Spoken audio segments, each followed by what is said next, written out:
चलिए शुरू करते हैं सर। ठीक है, गुड मॉर्निंग स्टूडेंट्स। जैसा कि आज का हमारा जो विषय है वो है वाच्य वाच्य परिवर्तन।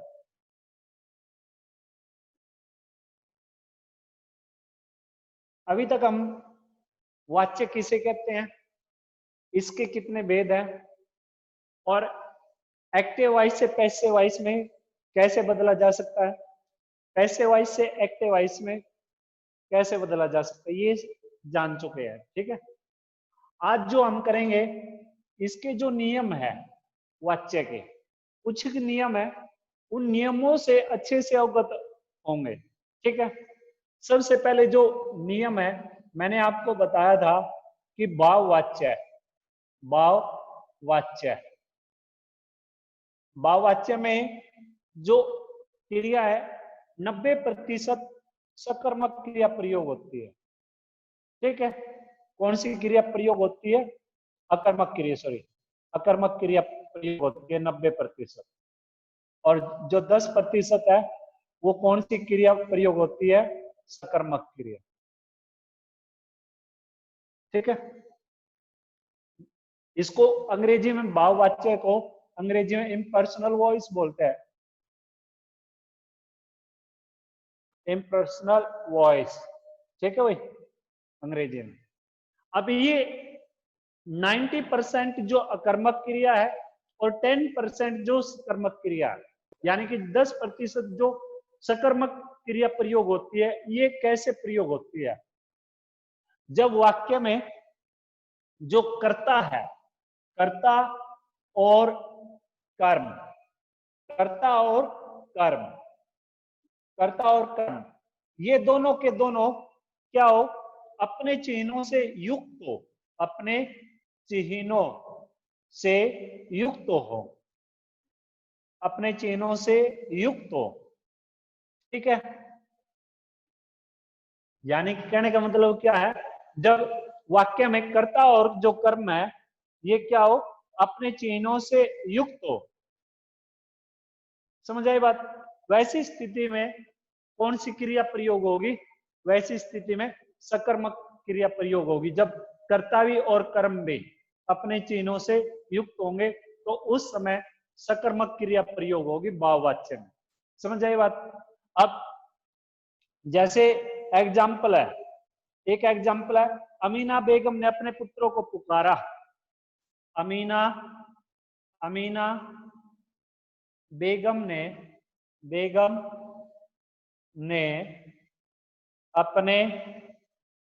अपने पुत्रों को पुकारा। अब यहां पर जो हमारा कर्ता है वो क्या है, अमीना बेगम, और जो कर्म है वो क्या है, अपने पुत्रों। ठीक है, अपने पुत्रों को। अब ये जो अमीना बेगम है ये क्या है, चिन्ह से युक्त है। कौन से चिन्ह से युक्त है, ये है स्त्रीलिंग। क्या ये स्त्रीलिंग है।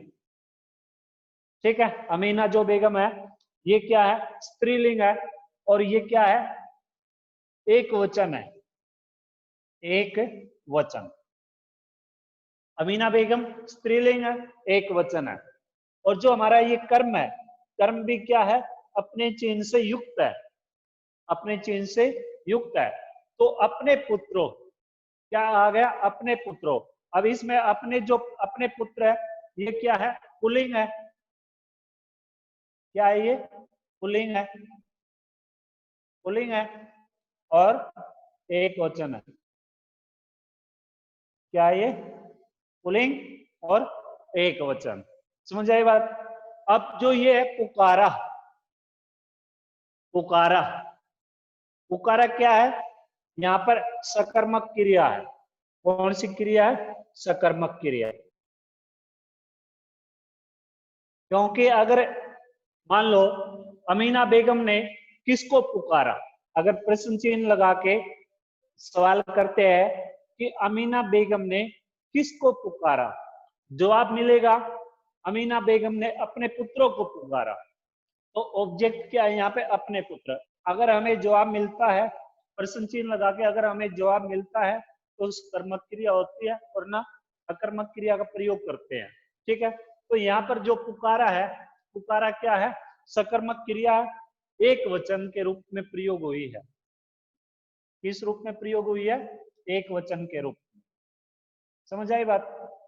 तो इस प्रकार से हम क्या देखते हैं, इस प्रकार से हम देखते हैं कि जो भाववाच्य में भी सकर्मक क्रिया का प्रयोग हो सकता है।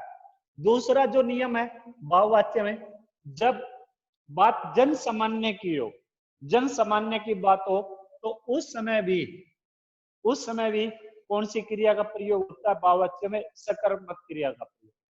जैसे एक एग्जाम्पल है, जैसे गर्मियों में छत पर सोया जाता है। गर्मियों में छत पर सोया जाता है। गर्मियों में कहां पर सोया जाता है? छत पर। कहां पर सोया जाता है? छत पर। तो यहां पर भी जब जन सामान्य की बात हो, या फिर सर्दियों में गर्म पानी से नहाया जाता है, सर्दियों में गर्म पानी से नहाया जाता है। ठीक है, तो ये जो बातें हैं ये साधारण सी बातें हैं, जन सामान्य की बातें हैं। तो ये जो जन सामान्य की बातें होंगी, ये भी उस समय भी कौन सी क्रिया का प्रयोग होगा? उस समय भी सकर्मक क्रिया का प्रयोग किया जाएगा। पहला तो जो नियम है ये नियम है। दूसरा जो नियम है, अब दूसरे नियम से अवगत होंगे। दूसरा नियम, जब कोई व्यक्ति किसी दूसरे व्यक्ति के विषय में कोई बात कहता है, जब कोई भी व्यक्ति किसी दूसरे के संदर्भ में कोई बात कहता है, तो उस समय कौन वाच्य होता है? कर्मवाच्य। कौन सा वाच्य होता है? कर्मवाच्य। जैसे तानसेन को संगीत सम्राट कहा जाता है। जैसे है तानसेन, तानसेन को संगीत सम्राट, संगीत सम्राट कहा जाता है, कहा जाता है। ये जो बात है, ये बात किसी के द्वारा कही गई है, किसी दूसरे पर्सन के द्वारा कही गई, किसी दूसरे व्यक्ति के द्वारा कही गई है। और किसके संदर्भ में कही है? तानसेन को, तानसेन को, तानसेन के संदर्भ में कही है। तो ये जब नियम क्या बनेगा? नियम ये बनेगा कि जब कोई व्यक्ति किसी दूसरे व्यक्ति के विषय में कुछ बात कहता है या कोई बात कहता है, तो उस समय ऐसे वाक्य को हम किस में लेके चलेंगे? ऐसे वाक्य को हम कर्मवाच्य में लेके चलेंगे। कौन से वाच्य में? कर्मवाच्य में। ठीक है भाई, समझ आए बात?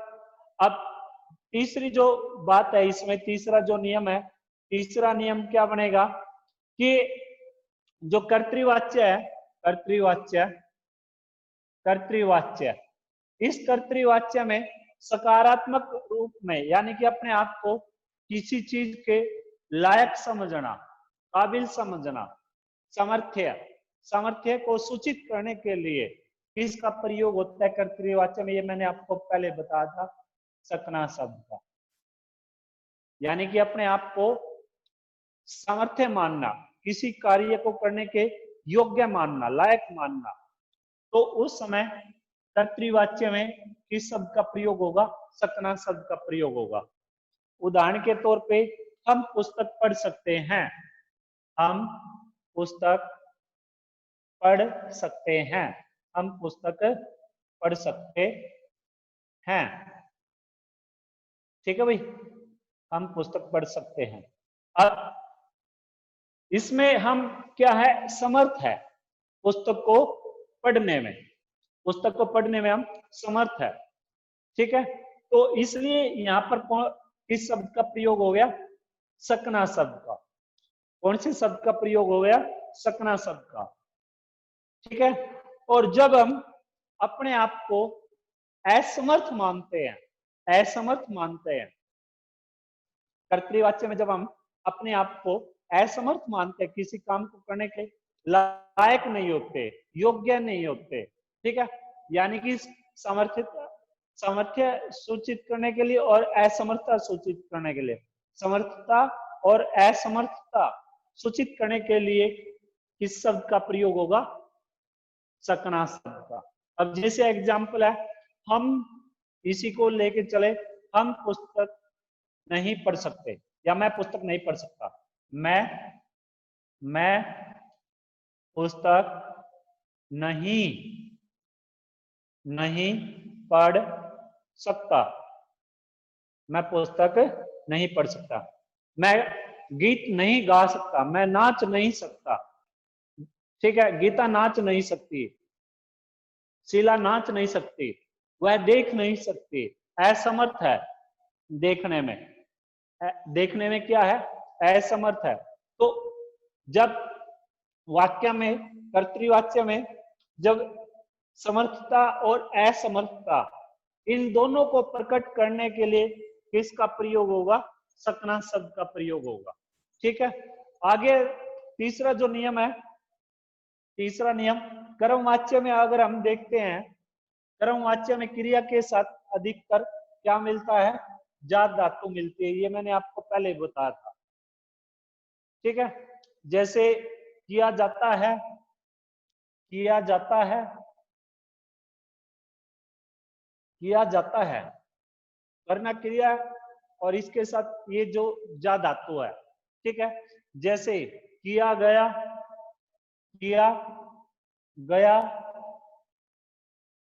ठीक है, या किया जाएगा, किया जाएगा, जाएगा, जा धातु मिलेगी आपको, ठीक है। कब? कर्मवाच्य में क्रिया के साथ जा धातु मिलेगी, ठीक है। अब चौथा जो नियम है, कुछ जो क्रियाएं होती है वो अपने आप ही उत्पन्न हो जाती है। कुछ जो क्रियाएं होती है वो क्या होती है? अपने आप ही उत्पन्न हो जाती है। जैसे एग्जाम्पल के तौर पे 3 एग्जाम्पल है, तीनों में कर्तृवाच्य, कर्मवाच्य और भाववाच्य के अनुसार बताएंगे इसमें कि इसमें क्रिया अपने आप कैसे उत्पन्न हो जाती है। सबसे पहले है कि बढ़ई पेड़ नहीं काट रहे, बढ़ई बढ़ई पेड़ नहीं काट रहे, ठीक है। दूसरा है, दूसरा एग्जाम्पल, बढ़ई के द्वारा, बढ़ई से पेड़ काटा नहीं जाता, बढ़ई से पेड़ काटा नहीं जाता, ठीक है भाई। तीसरा, तीसरे में पहला है बढ़ई पेड़ नहीं काट रहे, बढ़ई से पेड़ काटा नहीं जाता, और बढ़ई से पेड़ कट नहीं रहा, बढ़ई बढ़ई से पेड़ कट नहीं रहा, ठीक है भाई। अब इसमें बढ़ई पेड़ नहीं काट रहे, बढ़ई से पेड़ काटा नहीं जाता, बढ़ई से पेड़ कट नहीं रहा। एक तो इसमें तीनों में नहीं शब्द आ गया, नहीं, ठीक है। पहली बात तो ये, पहली बात तो क्या है? ये है। दूसरी जो इसमें है कि इसमें कुछ व्युत्पन्न, यानी कि क्रिया में से क्रिया निकलना, इसमें आकर्मक क्रिया का प्रयोग भी है। आकर्मक क्रियाएं भी देखने को मिलती हैं, लेकिन इसमें क्या है, सबसे जो मेन बात है, ये कर्तृवाच्य का एग्जाम्पल हो गया, ये क्रम का हो गया, और ये भाव का हो गया। इसमें भी नहीं का प्रयोग है, इसमें भी नहीं का प्रयोग है, और इसमें भी नहीं का प्रयोग है, ठीक है। बड़े पेड़ नहीं काट रहे, बड़े से पेड़ काटा नहीं जाता, बड़े से पेड़ कट नहीं रहा। चौथी जो बात है, चौथी ये क्या है इसमें? चौथी बात कि कर्मवाच्य और भाववाच्य में कई बार कर्ता का प्रयोग नहीं होता, कर्मवाच्य, कर्मवाच्य और भाववाच्य, भाववाच्य में कई बार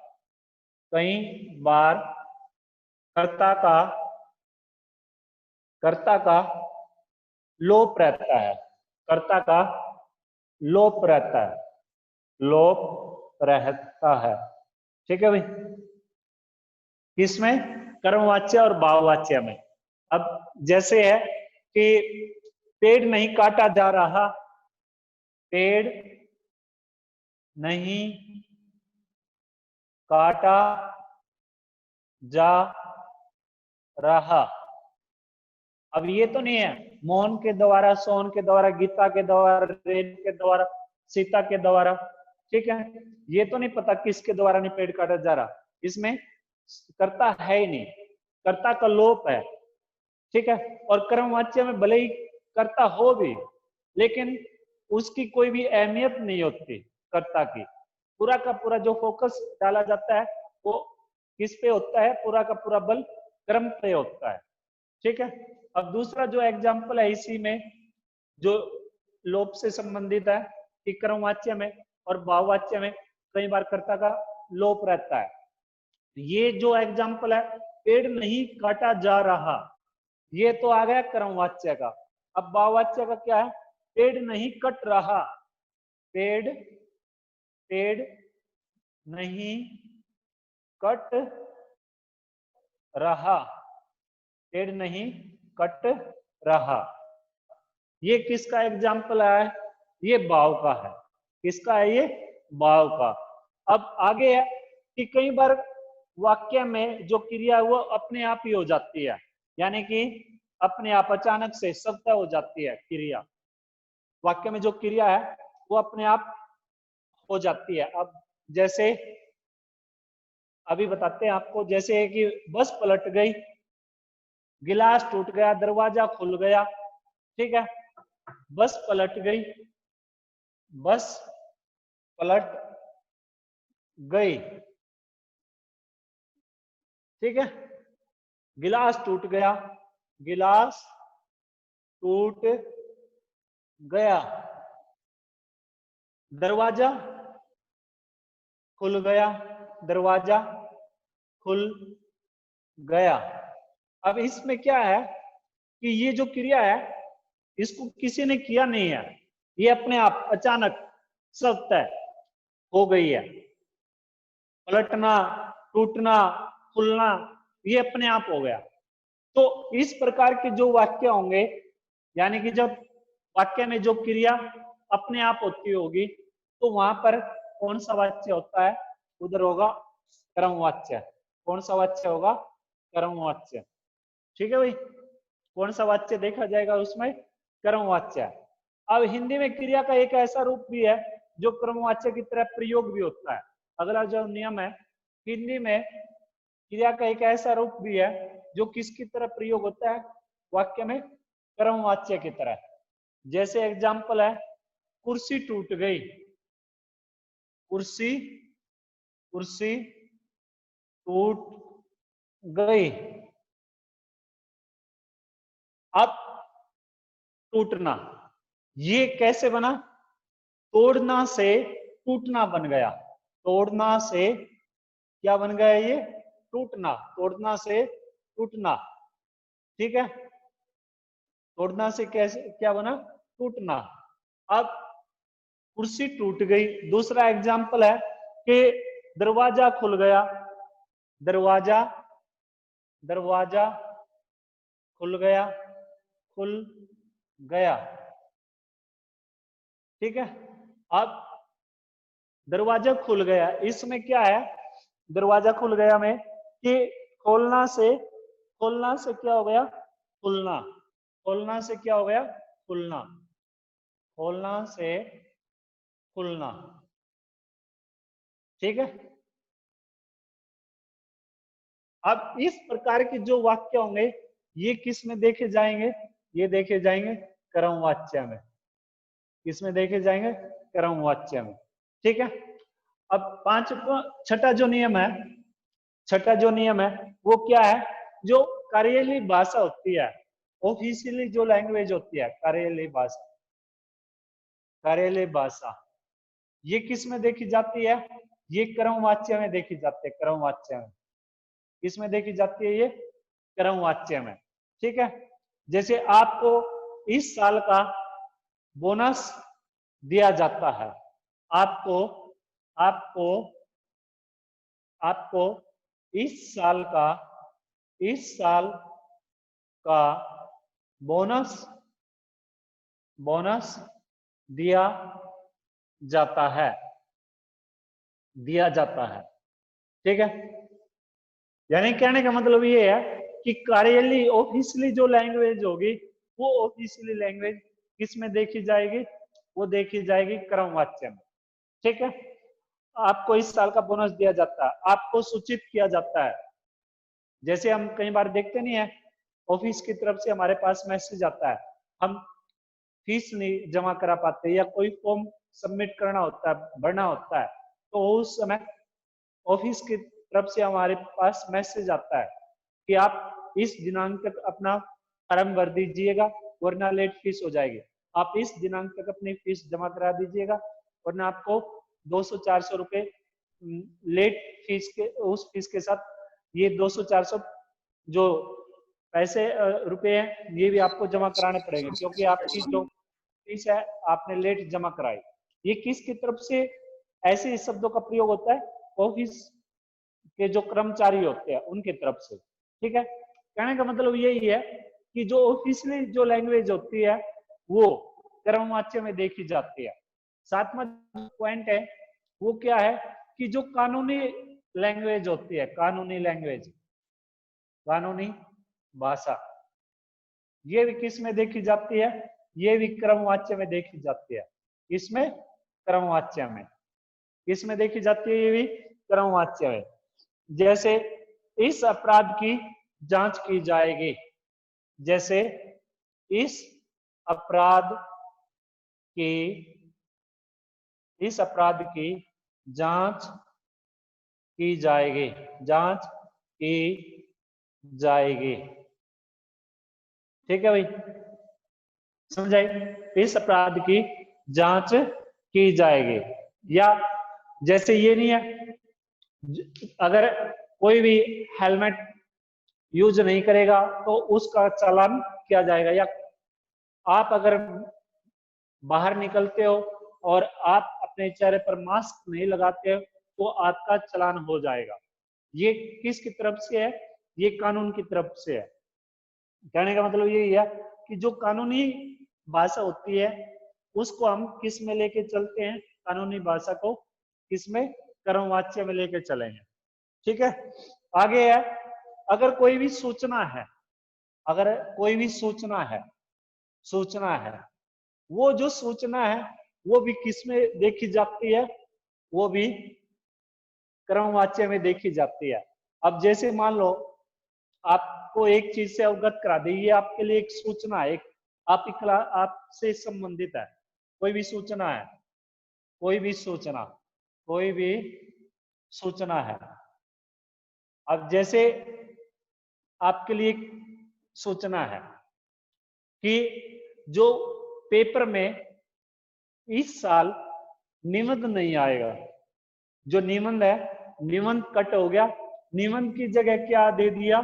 सीबीएसई ने अनुच्छेद डाल दिया 5 अंक में, 5 अंक में अनुच्छेद डाल दिया। ठीक है, और इस निबंध वाले पोर्शन को सीबीएसई बोर्ड ने क्या कर दिया? 2 भागों में डिवाइड कर दिया। एक शुभकामना संदेश के रूप में, शुभकामना संदेश के रूप में, ये शुभकामना संदेश 5 अंक का है। और जो अनुच्छेद है जो हम 5वीं 6वीं कक्षा में लिखते हैं ये क्या है? ये भी 5 अंक का है। ठीक है, इसके संकेत बिंदु मिलेंगे, कम से कम हमें 1 पेज पे करना होगा और ज्यादा से ज्यादा 1.5 पेज यूज कर सकते हैं इसमें। तो हमें 5 और 5 10 अंक, ये हमारे लिए एक सूचना है। ठीक है, ये जो बात मैंने आपको बताई ये क्या है? ये क्रमवाच्य में देखी जाएगी।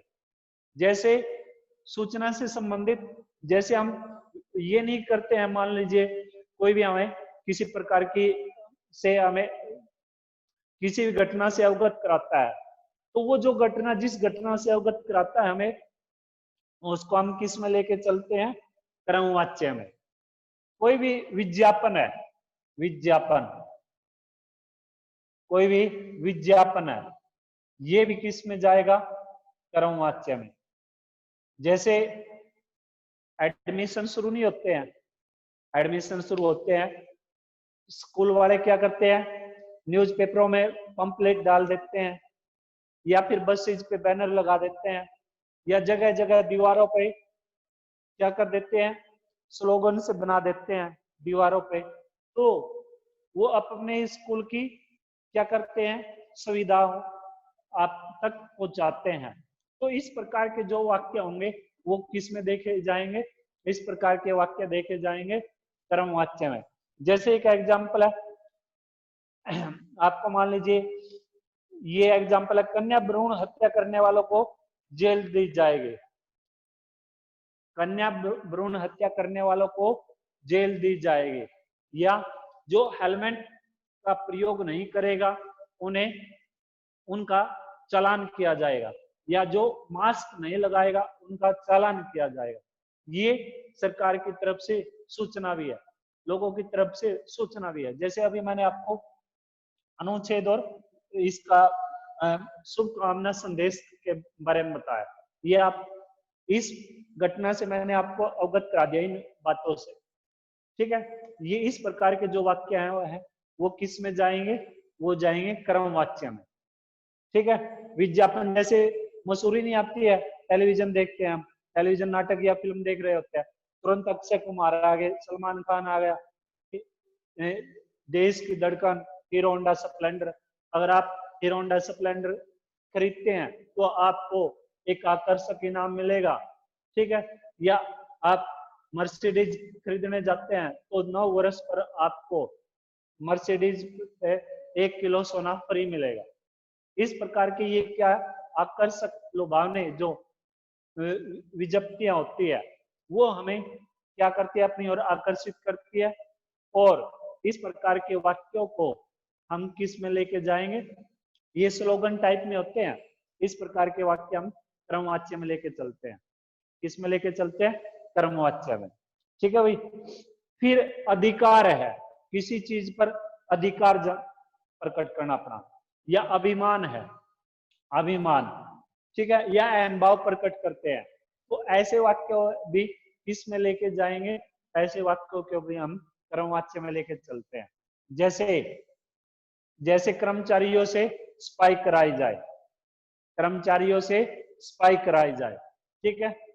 और आगे है, इसमें असमर्थता बताने के लिए हम कर्मवाच्य का प्रयोग करते हैं। कई बार असमर्थता बताने के लिए भी हम किसका प्रयोग करते हैं, कर्मवाच्य का, ठीक है।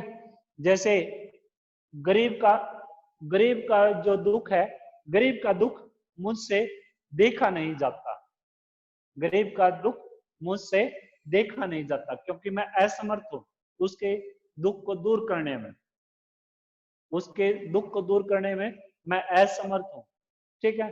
इसलिए गरीब का जो दुख है वो मुझसे देखा नहीं जाता। कोई भी सभा होती है, असेंबली, कोई भी सभा, ठीक है, उसे भी हम किस में लेके चलते हैं, उसे भी हम कर्मवाच्य में लेके चलते हैं, सभा को भी, ठीक है।